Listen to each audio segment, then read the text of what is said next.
Aujourd'hui encore, dans le processus à Luanda,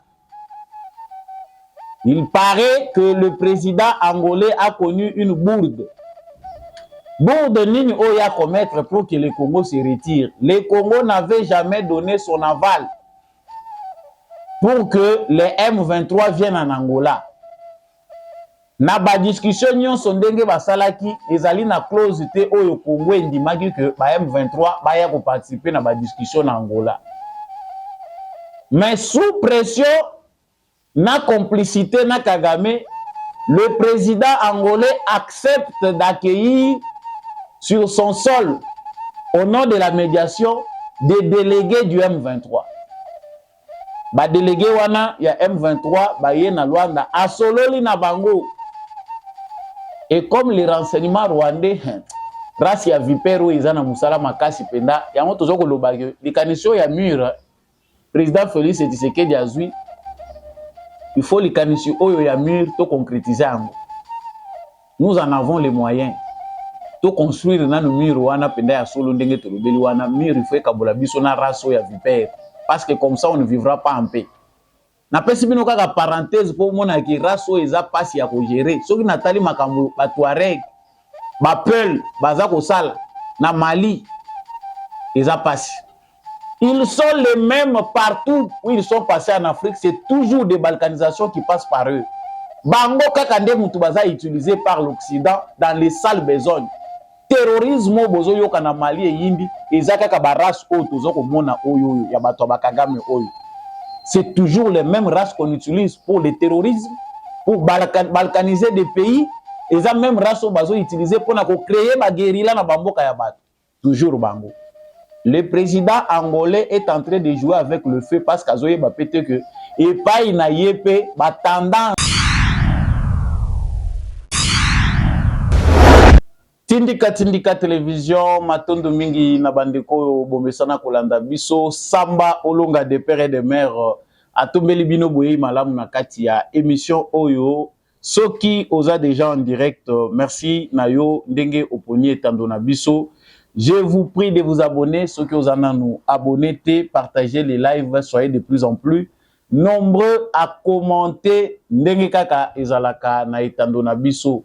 Na tombeli bino penza boye malamu samba olonga nde communicateur na bino a partager kana bino basango ya République démocratique du Congo. Justice yanzambe iratakate justice yanzambe moto mokote a échappaka na contrôle nango elingi koloba ke yo salaka kaka malamu po justice yanzambe ezalaka.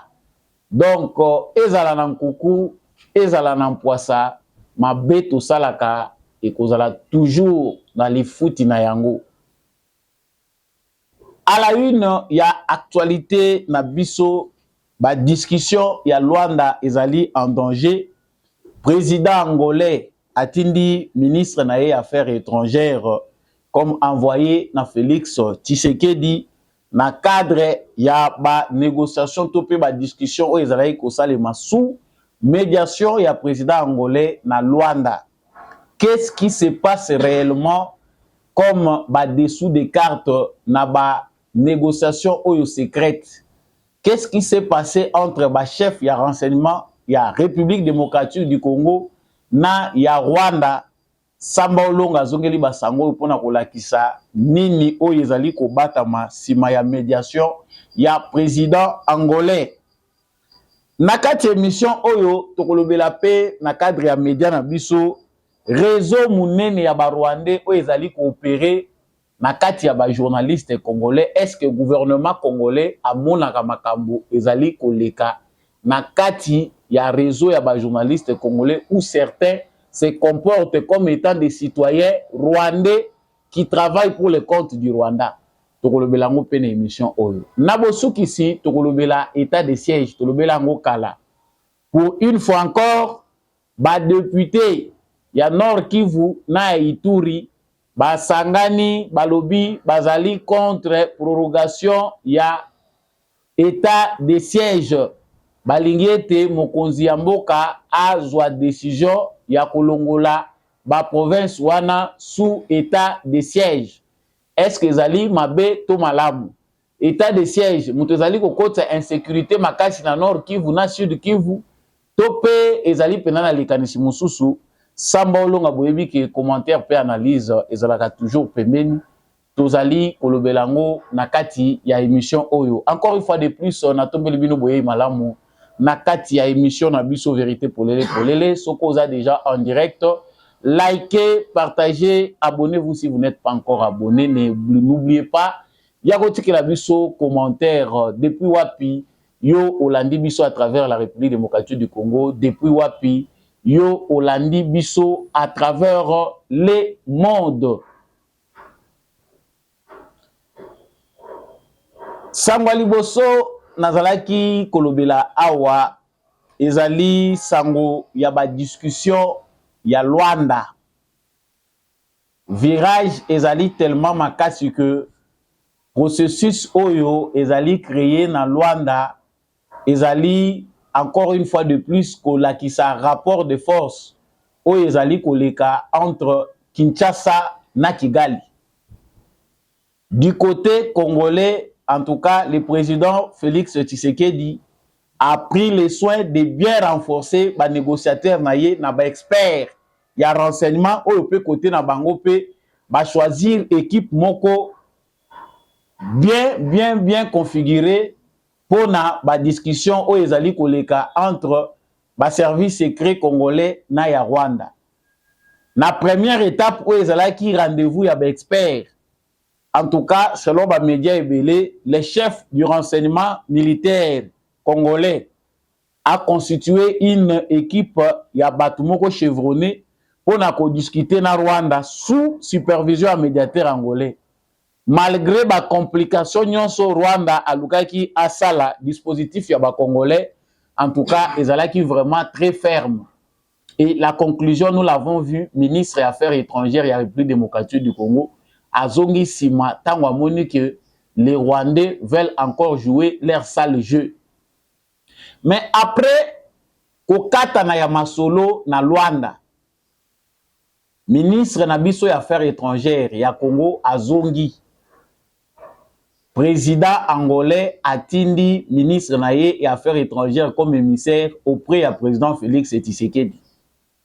Selon la presse, balobi que bazali ko déterminer que bango président angolais azali vraiment déterminé pour ramener la paix à l'est du Congo pour na komema processus oyo ekende malamu pour que la paix soit retrouvée à l'est de la République démocratique du Congo. Mais le fond ezali ko prêter na confusion makasi parce que biso ba congolais faut toye ba vérité. Makambo to si to lobela ki ango de le début que chaque fois processus se bandaka, Paul Kagame, en compagnie de son service de renseignement et quelques diplomates, ont toujours tendance à détourner, à détruire le processus en cours. La RDC s'est retirée du processus à Nairobi. RDC et Longwa na processus à Nairobi, les Kolo Kaka, il y a intrusion malveillante, il y a Kagame. Oyo azwaki président ya Kenya atie na poche na ye. Aujourd'hui encore, na processus ya Luanda, il paraît que le président angolais a connu une bourde. Bourde nini oyo a commettre pour que le Congo se retire. Le Congo n'avait jamais donné son aval pour que les M23 viennent en Angola. Na ba discussion nyonso ndenge basalaki ezali na clause te oyo Congo endimaki que ba M23 baya ko participer na ba discussion na Angola. Mais sous pression na complicité na Kagame, le président angolais accepte d'accueillir sur son sol au nom de la médiation des délégués du M23. Ba délégué wana ya M23 ba ye na Luanda asololi na bango. Et comme les renseignements rwandais, race ya vipero izana musala makasi penda, yango tozoko lobage, likanisho ya mur, président Félix Tshisekedi azui, il faut likanisho oyo ya mur to concrétiser ango. Nous en avons les moyens. to construire na no mur wana penda ya solo ndenge to lobeli wana mur il faut kabola biso na raso ya vipère parce que comme ça on ne vivra pas en paix. Na pesi bino kaka parenthèse pour mona ki raso eza pasi ya ko gérer soki natali makambo ba Touareg ba Peul baza ko sala na Mali eza pasi. Ils sont les mêmes partout où ils sont passés en Afrique, c'est toujours des balkanisations qui passent par eux. Bango kaka nde mutu baza utilisé par l'Occident dans les sales besognes. Terrorisme bozo yoka na Mali et yindi eza kaka ba race oyo tozo ko mona oyo ya bato ba Kagame oyo. C'est toujours les mêmes races qu'on utilise pour le terrorisme, pour balkaniser des pays. Et ça même race qu'on va utiliser pour créer ma guérilla na bamboka ya bato. Toujours bango. Le président angolais est en train de jouer avec le feu parce qu'azoye ba pété que et pas ina yepé ba tendance sécessionniste ba division ezali. Liwa ya savimbi nenga akufa makambo ya Kabinda ici la te libela. Ça c'est ce que lui ne comprend pas parce que le lo eza ya Congo. Mais il y a yébité. Ndenge ba américain bazo chérir hier azo kanisa que tout se passe bien chez lui.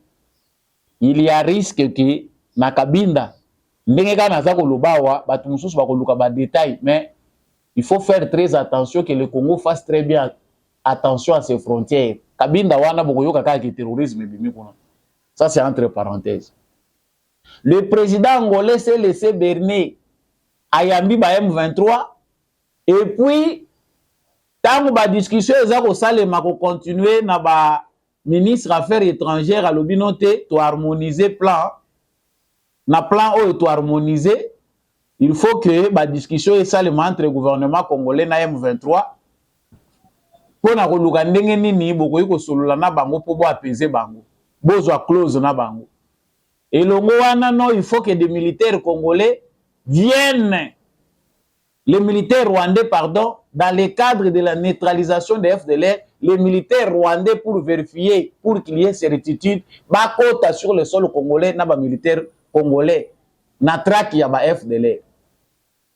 C'est quelque chose que ezala ba expert na biso, ezala ministre affaires étrangères à kokai kondimate ba pesa ki orientation anate. C'est comme ça qu'il s'est retiré. Loko la Congo a s'est retiré na mesa wana ya masolo na bango le président angolais envoie maintenant son ministre pour Yebisa Félix Tshisekedi ce que lui pense. Oyo bango bazali na ko proposer. Nous pensons clairement que les Américains bazo ko sakana na biso. Pour nous Congolais, ba musu bazo mona kezali raison pour to blâmer Tshisekedi, to s'attaquer na Tshisekedi ke yende mutayoka kite na question ba FDLR. Non, les FDLR ezali question moko o ezali reprise. Même par Nations Unies, même par bango ba occidentaux. Chaque fois qu'il parle les problèmes de Rwanda, au moni bazako kotsa kaka alibi wana ya question ya ba FDLR. Au moni ba Rwandais ba la musi actualité moko eza na raison d'être traité awa ces 3 derniers jours. Nini o Tshisekedi azali ko collaborer na ba FDLR, azali ko continuer ko renforcer rana na ba FDLR. C'est toujours un moyen ya ko luka ba alibi pour saboter le processus wana et tourner na faveur na bango. Pendant ce temps, l'Angola se prépare pour accueillir le président américain Joe Biden. Na contexte oyo makambo Amérique ezali, président américain azolinga ya na Angola. Bandeko na ngai, le Congo toza na phase moko oyo soki ozo kotaila makambo ka na se oko comprendre te. La guerre est mondiale. Congo toujours kolobawa baza kuwelela. Mais les Américains ne sont pas de bonne foi pour permettre le redécollage du Congo, un état de droit au Congo, oyo bako zuela ba intérêt na bango par la grande porte. J'ai ici parlé même dans le Kamba corridor, ya lobito oyo Amérique aza ko pesa importance makasi. Soko landeli philosophie na psychologie ya ba américain.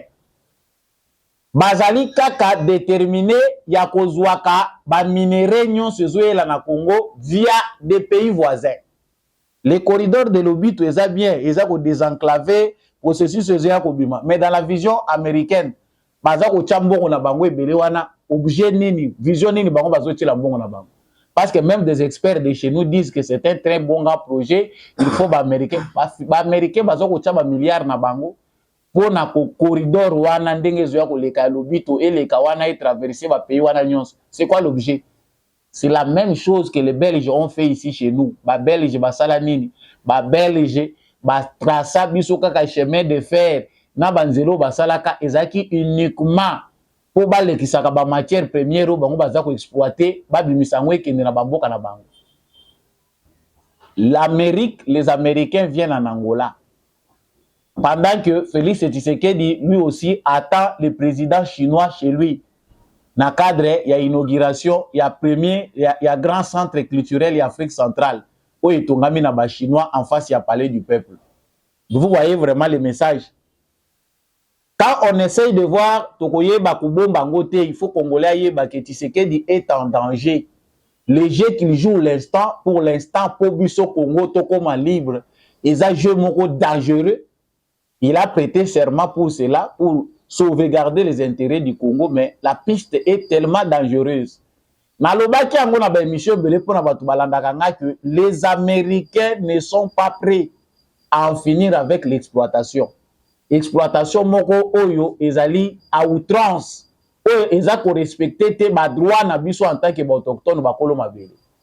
Pour les Américains, Félix Tshisekedi ndenge bazali komemela ye kuna yo ndima kaka. Soki tokangi madusu ya côté ya Rwanda na Uganda lokola Kagame déjà si RVC ba fongola ba voix mususu Zambie, Angola ezala kaka ba voix oyo ezoko permettre bango ke ba évacuer l'essentiel pona bango. Likambo Tshisekedi azokufela ezaki les Américains, surtout les démocrates, oyo baina Biden, clan ya ba Clinton, ezali très méchant. Bato bazokoluka koboma Tshisekedi. Na moment tozali kolobawa, ezanango politique quelque part lokola ya encerclement. Les Américains, pays nyonso to démarche nyonso Tshisekedi azoluka kosala na ba pays voisins to pe na organisation moko régionale okomona ka ba américain na kati. Tshisekedi akende SADC, ba américain ba ye, EAC, les Américains. Tshisekedi akende na BRICS, ba koteli na bato politique ya BRICS. Les Américains suivent Tshisekedi partout. Il faut, pour ceux qui savent prier, oyo capacité analyse na moment otokomi ezali susu makasité, hein. Il faut beaucoup prier pour notre président.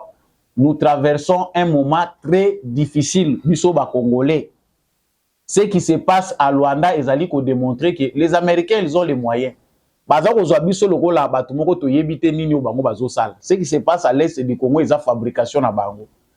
Le temps qu'ils passent avec Kagame, c'est un chantage. Et les Américains, ce ne sont pas des têtes comme ceux de Tshisekedi. C'est la tête de Tshisekedi qui fâche aujourd'hui parce qu'il ne veut pas collaborer de la manière dont Bango va s'aller là. Ce qui Tshisekedi a mis comme un milliardaire, à s'en passer dans l'intérêt au Congo pour l'avenir, vous verrez que les armes vont se taire sans que Bitumbe Zala. Yango Fazo Tshisekedi a commis que comme vous ne voulez pas terminer ce que vous avez commencé en termes de guerre, ok, le Congo appartient à Batunion Sobali pour respecter Biso. Le langage de Tshisekedi face aux Chinois est clair. Ils ont un message indirect dans Américains. Tshisekedi a boyi ba Chinois babima. Les Américains sont en colère pour ça. Peut-être biso ba Congolais to yebite. Pour les Américains, dès que Tshisekedi accéda qui na pouvoir, il fallait qu'il y a ça la tout pour aboma nyonso na ba Chinois. Mais toko kata na ba Chinois, po bino boye la biso nini. Qu'est-ce que vous nous amenez? Qu'est-ce qu'il y a de concret sur le plan économique na biso na bino? Si les Américains comprennent, vous verrez que rué y a ba homme d'affaires, rué y a ba Américains kozala. Mais comme l'Amérique aujourd'hui est dirigée par des mafieux, les politiciens ne sont que des simples marionnettes. Ce sont les multinationales, les milliardaires, qui ont décidé. Les politiciens n'ont rien à dire, même s'ils apportent des idées, mais les bailleurs de fonds disent autre chose. Restons debout et mobilisés. Seule arme, c'est nous-mêmes, le peuple congolais. Il n'existe pas une arme capable de réduire à néant la volonté de tout un peuple. Ba Congolais, to la mouka, ezali kambwa Tshisekedi te. Ce que c'est compliqué en Angola, ce n'est pas Tshisekedi. Les temps sont durs, restons debout et déterminés. Sauf les Bassenzi qui vont aller s'allier na ba ennemi pour na kopesa bango ba beki. Mais attends, eux senga ke ba Congolais nyon surtout à la debout pour Tshisekedi a mis bango na niveau ya likolo. Ce qui va oser cette fois-ci, nous n'avons pas besoin d'avoir un autre Lumumba. Tous les sous l'aura désiré Kabila Moussous. Les prophéties, ceux qui disent, pour certains, ils allaient joie de vivre. Pour les bassins qui utilisent les médias comme canal par lequel ils trouvent qu'ils allaient sujet. Nous parlons Congo. C'est pour l'avenir de nos enfants, c'est pour nous-mêmes.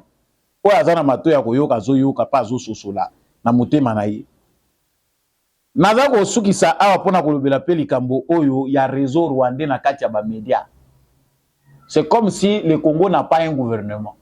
C'est comme si nos services de renseignement ne voient rien.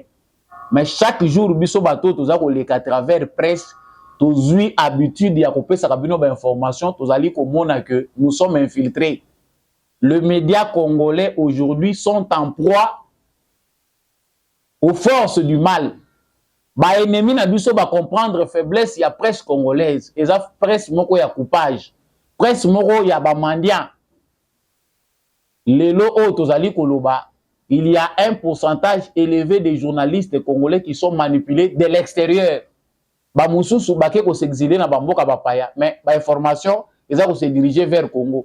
Ba mususu baza na kati ya Congo, ils sont payés par les services de renseignement rwandais pour basala musalo bazo sala. Journalistes congolais, mais payés par les Rwandais pour détruire l'opinion congolaise. Tokolobango Malaboni. Est-ce que le président de la République a zako yokate? Est-ce que le ministre de l'information a zako yokate? Est-ce que le responsable à ANER bazako monate que nous sommes en danger sur le plan médiatique?